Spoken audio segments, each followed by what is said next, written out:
Hi friends, இந்த சிந்துவோடைய character யாருக்கெல்லாம் சுத்தமாக பிடிக்காதோ அவங்கெல்லாம் நம்ம வீடியோக்கு லைக் பண்ணிக்கோங்க. ஆமாம் ஃப்ரெண்ட்ஸ், சிந்துவை யாருக்கு தான் பிடிக்கும்? அதுவும் சிவாவை போட்டு இந்த அளவுக்கு பாடுபடுத்தினா நமக்கே சிவாவை பார்க்குறதுக்கு ரொம்பவே பாவமாக இருக்குது.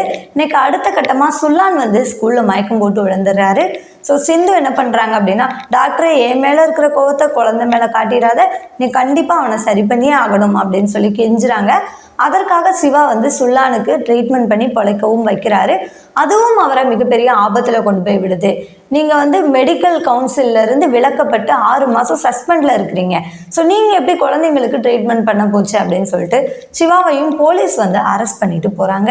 ஸோ இதற்கப்புறமாவது சிந்து மனம் திருந்துவாங்களா அப்படின்றத நம்ம வெயிட் பண்ணி தாங்க பார்க்கணும். ஸோ சீக்கிரமாக உண்மைகள் தெரிஞ்சால் ரொம்பவே நல்லாயிருக்கும். ஸோ தேங்க்யூ ஃபார் வாட்சிங். இந்த வீடியோ உங்களுக்கு பிடிச்சிச்சுன்னா மறக்காமல் லைக் பண்ணிக்கோங்க. நம்ம சேனலை நீங்கள் இன்னும் சப்ஸ்கிரைப் பண்ணலையா?